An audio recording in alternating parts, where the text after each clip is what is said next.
सभी को नमस्ते। बीएससी पार्ट थर्ड की ठोस अवस्था भौतिकी की पुस्तक अपना थर्ड पेपर है। इसमें आज का जो अपना अध्याय है उस अध्याय का नाम है अर्धचालकों में चालन। तो अर्धचालकों में चालन से पहले हमें ये देखना है कि अर्धचालक क्या होते हैं। सामान्यतः किसी पदार्थ को तीन भागों में विभाजित करते हैं, चालक, अर्धचालक और कुचालक। यहाँ जो हम ये विभाजन की या वर्गीकरण की जो थ्योरी है या वर्गीकरण का जो सिद्धांत है उसे ऊर्जा बैंड के आधार पर अध्ययन करेंगे। तो यहाँ जो अपना सिद्धांत रहेगा वो रहेगा ठोसों में बैंड या ऊर्जा बैंड। तो शुरुआत करते हैं कि किसी भी कुचालक, अर्धचालक व सुचालक में जो अंतर है वो अंतर ठोसों के ऊर्जा बैंड मॉडल के आधार पर करते हैं। किसी क्रिस्टल के इलेक्ट्रॉनिक ऊर्जा स्तर के चित्रण को ऊर्जा बैंड मॉडल कहते हैं।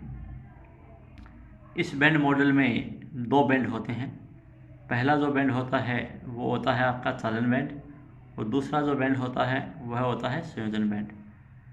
चालन बैंड में जो इलेक्ट्रॉन होते हैं वो मुक्त अवस्था में रहते हैं, जबकि संयोजन बैंड में जो इलेक्ट्रॉन होते हैं वे नाभिक द्वारा अल्प बल द्वारा या अल्प आकर्षण बल द्वारा बंधे रहते हैं। अब ये जो चालन बैंड और संयोजन बैंड होता है, इन दोनों बैंडों के मध्य कुछ ऊर्जा अंतराल होता है। तो चालन बैंड और संयोजन बैंड के बीच का जो अंतराल होता है, इस अंतराल को हम ऊर्जा अंतराल कहते हैं।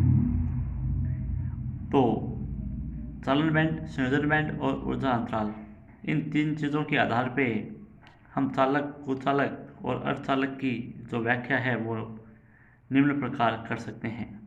पहला आपका आता है कुचालक। तो कुचालक में जो चालन बैंड है वह और संयोजन बैंड है, इन दोनों बैंडों के मध्य का जो ऊर्जा अंतराल होता है ये बहुत ज़्यादा होता है, लगभग 7 इलेक्ट्रॉन वोल्ट के बराबर होता है। इस चित्र में आप देख सकते हैं, एक चालन बैंड है, दूसरा संयोजन बैंड है। इलेक्ट्रॉन इस संयोजन बैंड में रहते हैं। ये ऊर्जा अंतराल, दोनों का जो ऊर्जा अंतराल है इसे Eg द्वारा व्यक्त करते हैं। ये ऊर्जा अंतराल जो है वो कुचालकों में लगभग 7 इलेक्ट्रॉन वोल्ट का होता है और इस ऊर्जा अंतराल में कोई इलेक्ट्रॉन नहीं रह सकता है, अतः इसे वर्जित अंतराल भी कहते हैं। कुचालकों में संयोजन बैंड जो है वो पूर्णतः भरा रहता है, यानी सभी इलेक्ट्रॉन जो है वो इस संयोजन बैंड में रहते हैं, जबकि चालन बैंड जो होता है वो पूरा खाली होता है।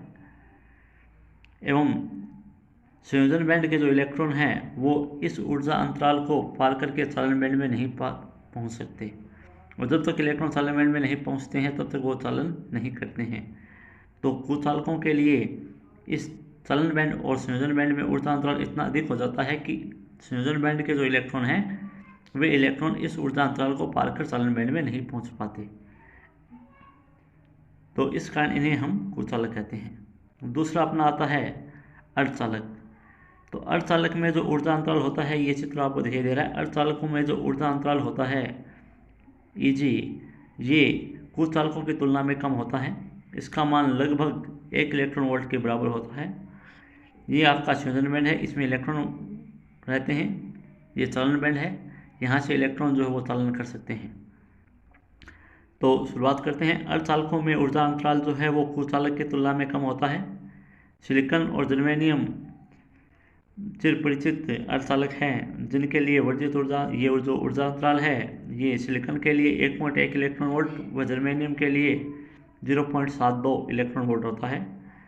तो ये जो ऊर्जा अंतराल है ये ऊर्जा अंतराल कम होता है, सिलिकॉन के लिए 1.1 इलेक्ट्रॉन वोल्ट और जर्मेनियम के लिए 0.72 इलेक्ट्रॉन वोल्ट।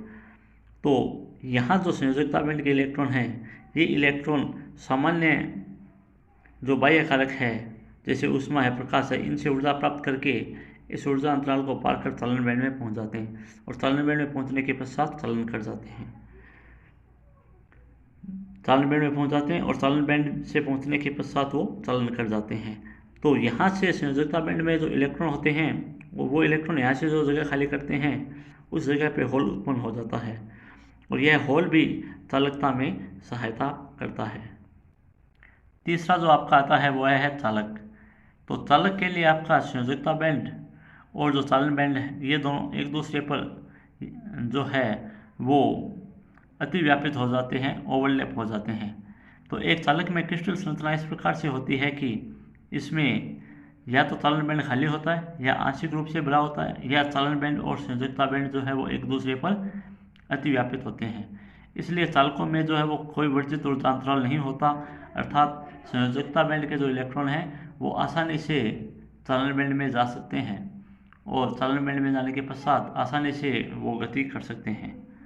इसलिए सामान्य ताप पर उच्चतम ऊर्जा स्तरों से कुछ इलेक्ट्रॉन जो है वो उत्तेजित होकर अपने ऊपर के चालन बैंड में पहुंच जाते हैं और चालन करते हैं।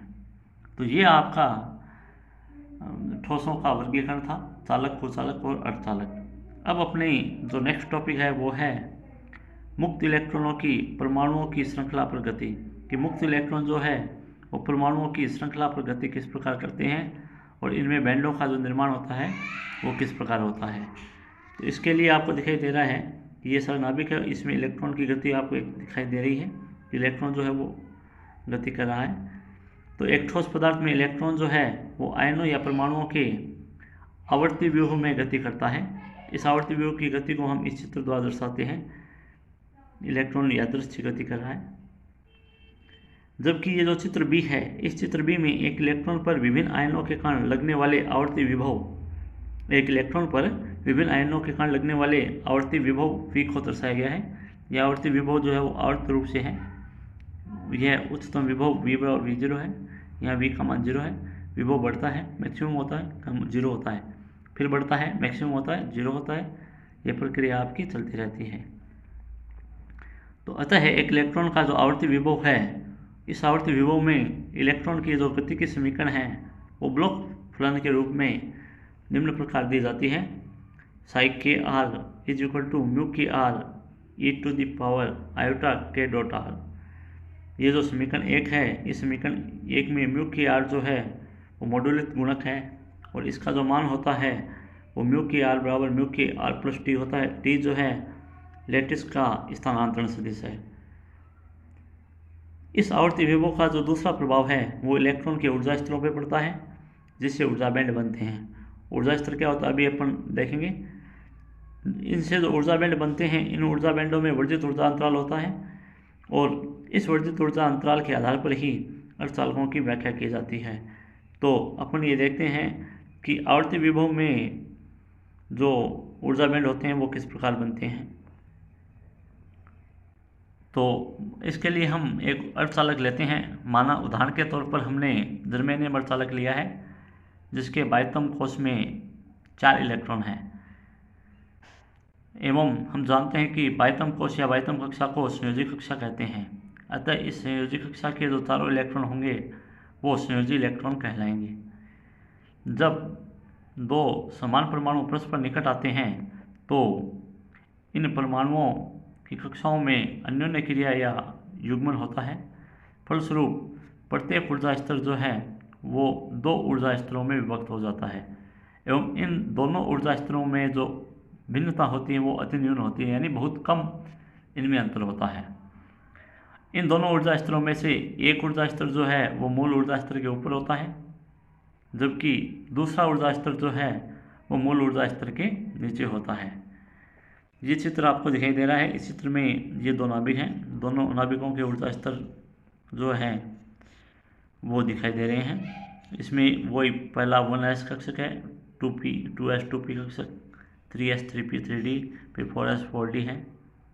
इसमें ये जो है आपका उत्तेजन स्तर है, ये आयनित स्तर है और इन दोनों के बीच में ऊर्जा है।